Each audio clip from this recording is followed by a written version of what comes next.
Be a little bit different with these Cyclones, so much more close and identical, in fact, to Rivius's list we've seen over the past couple of days. And finally, we are ready. Tyler on the Mage, BloodTrail on the Rogue, there's Chef Nomi, and there's Khadgar. So like, the two heroes of the classes right now. Yep.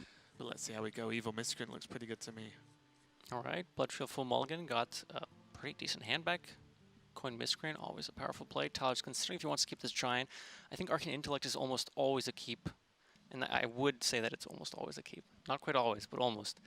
Which I can learn in the caster trick of never fully committing to something. Right, I need to write these down. Yep. But Arcane Intellect, you need multiple cards working together in this deck to actually make these explosive turns. So keeping Arcane Intellect so that you can refill your hand with more cards is beneficial. Tyler does opt to keep the Mountain Giant off of Coin. When you're on the play, it's difficult to get these Mountain Giants down because just of the size of your hand. It just costs too much. But he thinks with the Arcane Intellect, he might be able to efficiently use that Giant. Yeah, and a big difference we'll see from, say, Staz's game is there isn't the Book of Spectres, so it means no spells are going to be discarded. That's, the Arcane Intellect is really the Book of Spectres in this list, along with maybe the Mana Cyclone kind of cards. But yeah, it means that there's no chance at that happening where you're in such a disadvantageous position because of that going on and discarding a card. So Tyler has his full level of resources to deal with BloodTrail's Rogue here. Another thing to note about the lack of Book of Spectres in Tyler's deck is that BloodTrail is opting not to play the deckhand on 1 because he knows Tyler doesn't run Book of Spectres. So on turn 2, we've seen this many times, mages often just ping.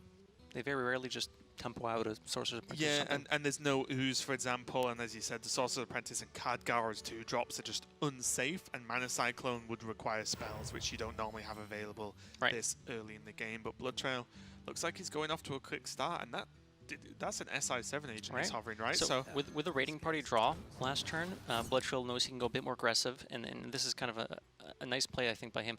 Instead of just coining up Miscreant to get more resources, he can still go prep raiding party next turn, which leads into the turn for Wagglepeck if he so chooses, because he knows Tyler's not running weapon removal.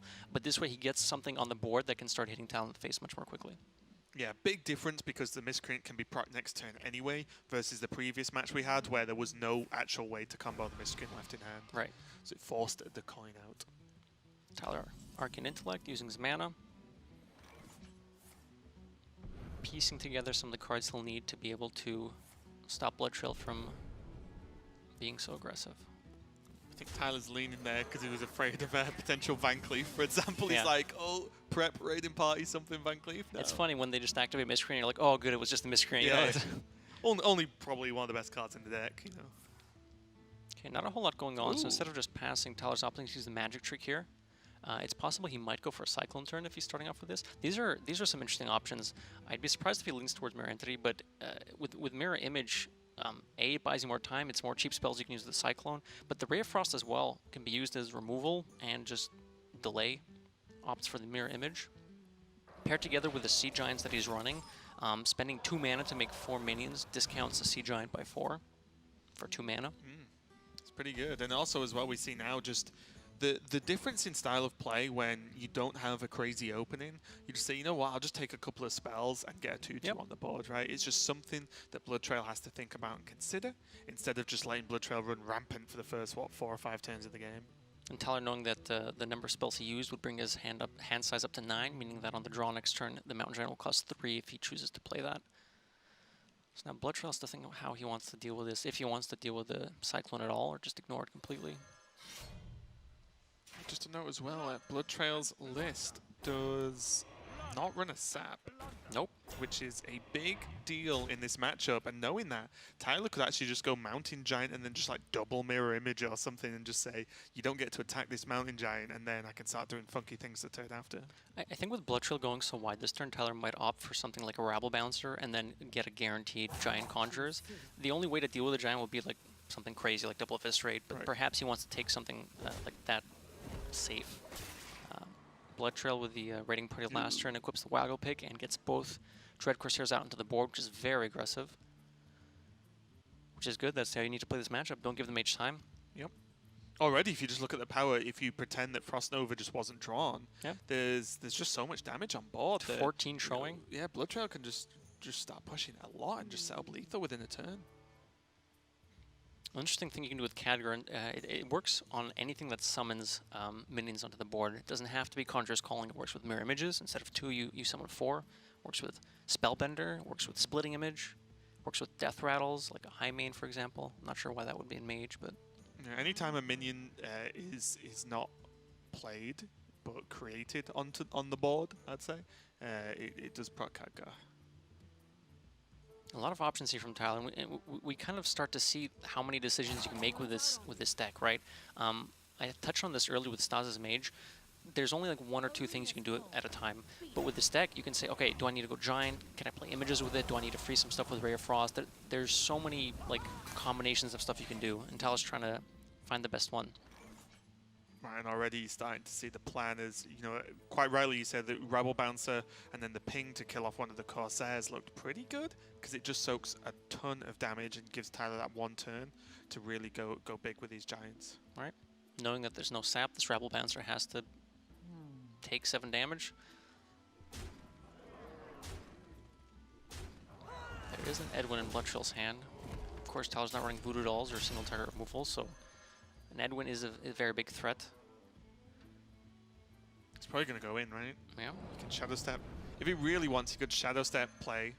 Shadow Step play. So BloodTrail knows that Tyler has the second half of Ray of Frost because Tyler used one earlier on to generate some spells with Mana Cyclone. So I wouldn't be surprised to see a Shadow Step on the Miscreant.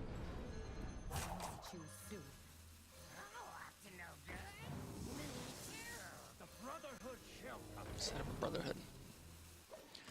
So with the Rabble Bouncer out of the way, I think I might have liked to see BloodTrail go a bit wider this turn, or at least consider doing something else after playing the Miscreant and seeing that there was a Faceless Summoner on top of the one he already has in his hand. He knows Tyler has a Ray of Frost in hand at this point, at least one, the second half of the original Twin spell. So although this Edwin is, you know, quite large and threatens to kill Tyler next turn, he should know that Tyler has to spend 1 mana this turn, 1 mana out of 6 to deal with the Edwin, and then he can spend 5 mana to develop something. Yeah, it's kind of crazy, right? Because although Tyler looks like he's getting demolished, he's actually not in a bad spot at all, because with these cards, with effectively 3 Ray of Frosts available, and then the Frost Nova as well, and then the Mirror Images, Tyler might never take another point of damage this game. He can go as slow as he wants. Actually, thinking about it a bit more, it's possible BloodTrail wanted to make a big Edwin this turn, knowing that Tyler's going to turn 6 with 9 cards in hand. And if that's the case, that means Tyler can go Mountain Giant, Conjurer's Calling. So if BloodTrail's trying to disincentivize that, that make him Ray of Frost. Right, so that might be a reason why he went for the Edwin play instead of going a bit wider. Okay, well, there's Deadly Poison. Right, no way to deal with this Giant, so go upstairs. He has 6 from hand. Outside of, you know, the 2-drop that the Faceless may or may not generate. The Eviscerate with the deckhand. I think he's considering how many minions he wants to commit to the board, noting how much Sea Giant would cost. Blood and plunder. I don't think it's too bothered about Sea Giant, to be honest. At this point in the game, I think if your opponent plays Sea Giant, then it doesn't matter too much. But this is going to be the big turn here. Khadgar into the Conjurers is... Oh, goodness. This is just some of the raw... Oh, my God. You see Tyler making a nice little... Yep. Fist bumps in the air. Fist bumps in the air. And this is what I'm talking about. I mean, this wasn't as explosive a turn as we were talking about previously. I mean, it was just, you know, Khadgar Conjure Calling. You're only playing 2 cards. But this is the kind of thing you need to build up towards. Yeah. And that's what Tyler's been doing. The board state looks pretty explosive to me. And this effectively sets up lethal as well. Yeah.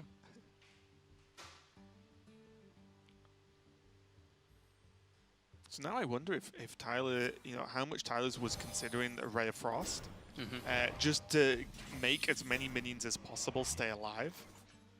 I think he's just trying to find a way he loses right now. With the Edwin frozen, it's going to be incredibly difficult for BloodTrail to get through these. Tyler knows that there's 3 lackeys in BloodTrail's hand, so he might be trying to figure out, okay, how he needs maybe an ethereal lackey. What could he discover? Like, how can I, you know, work around that? He does still have to be careful though, because depending on how many are removed, if Tyler uses the Conjurer's Calling again, it could summon 2 giants instead. Right. And not the taunts. So the taunts were like the best outcome. He wants to keep getting as many taunts as possible. So BloodTrail needs to remove as much as he can. So this is what I was meaning, right? If you use, sorry to interrupt, but if he's using Ray of Frost on a 3/3, it suddenly makes a dagger swing needed. At least, Right. at least on the surface. And a dagger swing is as good as an attack when you've settled lethal that turn, right? Oh my goodness. Oh, okay. I mean, that Things to consider, helps a yeah. I bit. guess we kill off a 7-8. So BloodTrail using the Life Drinker this turn, setting Tyler down to 8 health. Now, we were just saying that Tyler's in a great position, but now BloodTrail has set himself up for another Eviscerate out off the top. Ah, it's lethal. Unfortunately, with the randomly generated Fireball from the Mana Cyclone, Tyler has lethal, but BloodTrail was planked his outs, hoping for a top deck second Eviscerate to set up lethal against Tyler. Yeah, I think the setup was good there. There is the consideration whether the knowledge of Ray of Frost should have stopped going that hard on just Van Cleef.